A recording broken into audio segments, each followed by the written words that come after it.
तो lecture number 4 हमारा chapter 3 current electricity का आ गया है, that is vector form of Ohm's law. दो रिलेशन इसमें भी ड्राइव करेंगे, एक डिडक्शन ऑफ ओम्स लॉ और दूसरा उसका वेक्टर फॉर्म।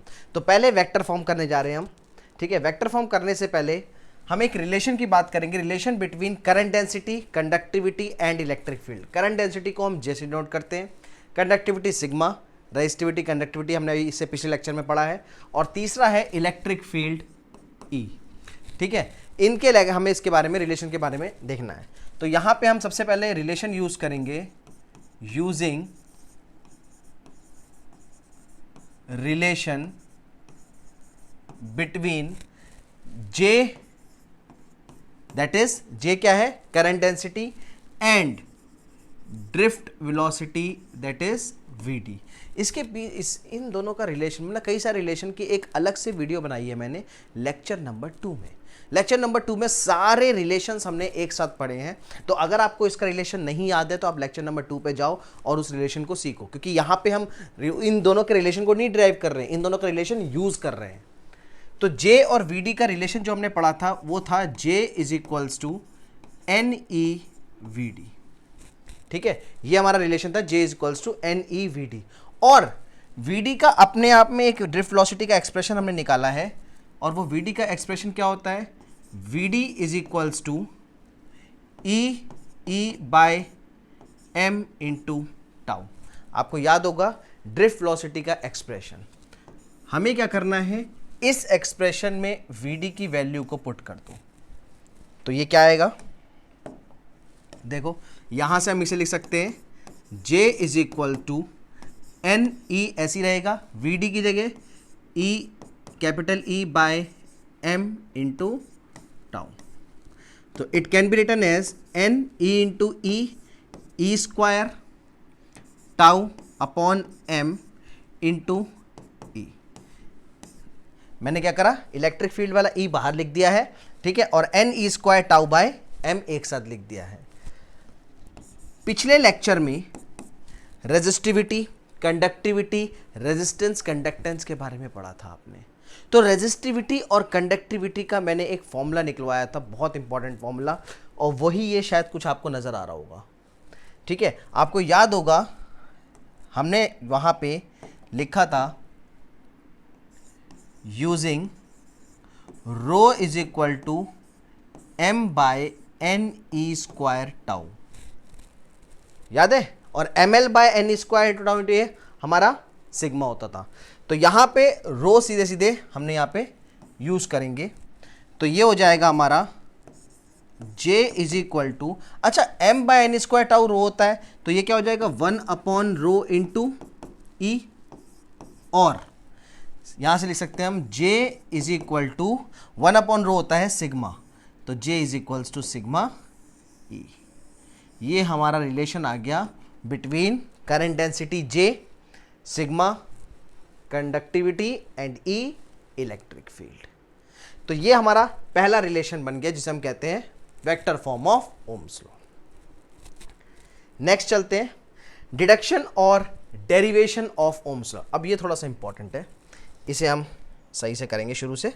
देखो फिगर मैंने ऑलरेडी आपके लिए बना दिया है, एक कंडक्टर है, इलेक्ट्रिक फील्ड इस तरफ है, ठीक है, ये करंट का डायरेक्शन है, इलेक्ट्रॉन्स की मूवमेंट हमारे करंट के डायरेक्शन के अपोजिट है, length of a conductor L, potential V को E के टर्म में V is equals to EL, तो E is equals to V by L। अब यहां पे हम क्या करने वाले हैं, हमारे पास एक रिलेशन है, देखो इलेक्ट्रॉन की जो ड्रिफ्ट वेलोसिटी है उसका एक्सप्रेशन हमारे पास है यूजिंग, ठीक है। इसमें मैं रिटर्न पार्ट, आपको एक कहानी जो शुरू में लिखते हैं वो आप अपने आप भी लिख सकते हो कि let the length of the conductor be L और E is a electron, capital is a electric field, वो मैं नहीं लिखवा रहा हूं, मैं सीधे मुद्दे पे आ रहा हूं। तो using relation of drift velocity, ठीक है, सीधे सीधे हम ड्रिफ्ट वेलोसिटी का रिलेशन यूज करेंगे इस वाले पार्ट में। तो VD का हमारे पास रिलेशन होता है VD is equal to E by M into tau, और करंट का VD के टर्म में एक बहुत सी सिंपल सा रिलेशन है, relation between current and drift velocity, I and V D. तो आई एंड वी डी का रिलेशन क्या था देख लेते हैं जरा हम। ये पहला रिलेशन तो also using relation between I and V D. तो उसका रिलेशन क्या होता था, I is equals to NEAVD। ये दो रिलेशन का काम है हमारा, ठीक है। इन दो रिलेशन को हम यूज करने वाले हैं। अब देखो VD की जगह उसका एक्सप्रेशन पुट कर दो, ठीक है। तो हम लिख सकते हैं I is equals to NEA और VD की जगह हम पुट कर सकते हैं EE/m इंटू टाउ, ठीक है। सॉल्व कर लेते हैं इसको। I is equal to N E into E square, ठीक है, ई स्क्वायर टाउ, उसके बाद क्या बचा A into E upon M। अब देखो यहाँ पे V is equal to E L, यानी कि E is equal to V/L है। इस एक्सप्रेशन को यहाँ पे E की जगह यूज करना है, ठीक है। तो ये हो जाएगा हमारा,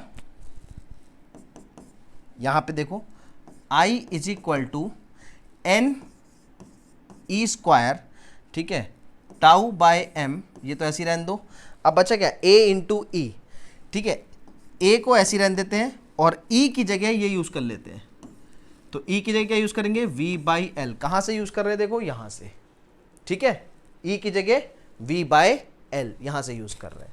तो ये आ जाएगा हमारा I is equal to NE square tau upon M into A, ठीक है। अच्छा V को इधर ले जाते हैं, I/V, बचा क्या A/L। I/V को, इसको हम पूरे इक्वेशन को पलट दे रहे हैं, ठीक है, इसको उल्टा कर दे रहे हैं। तो I/V की जगह अगर हम इसे V/I लिखें तो क्या आएगा, M/NE square tau into A/L, ठीक है। M/NE square tau into A/L, sorry L/A। यहाँ पे लास्ट में पलट दिया है तो L ऊपर जाएगा, A नीचे आएगा, L/A। क्लियर। चलिए अब V/I उसको ऐसी रहने दो, V/I को ऐसी रहने दो। M/NE स्क्वायर टाउ, अभी पीछे इक्वेशन में देखो यहाँ पे यूज किया था हमने, M/NE स्क्वायर टाउ होता है रो। तो यहाँ पे इसकी जगह हम लिख सकते हैं M/NE स्क्वायर टाउ की जगह हम क्या लिख सकते हैं, रो। तो ये हो जाएगा रो इंटू L/A। अब रो इंटू L/A सीधे सीधे होता है R, रेजिस्टेंस। देखो ये कहाँ से निकला, factor on which resistance depend. Factor on which resistance depends directly proportional to length, inversely proportional to area. आपको याद होगा हमने क्लास 10th में भी पढ़ा है ये चीज़। तो यहाँ से निकल के आया, रेजिस्टिविटी का फॉर्मूला भी होता है R इंटू A/L। तो R is equals to rho L/A की जगह हम R यूज करेंगे। तो ये इक्वेशन बन जाएगी हमारी, तो यहाँ पे हमारी इक्वेशन बन जाती है V/I is equal to R और V is equal to IR, that is the Ohm's law. तो ये हमने ओम्स लॉ डिराइव कर दिया। तो ये था सिंपल सा टॉपिक हमारा, deduction and derivation of Ohm's law. और इससे पहले वाला जो टॉपिक था वो क्या था, simply vector form of Ohm's law. That was lecture number 4। अब हम नेक्स्ट लेक्चर में टेम्परेचर डिपेंडेंसी की बात करने वाले हैं। So please subscribe the channel and wait for the next video. Thank you.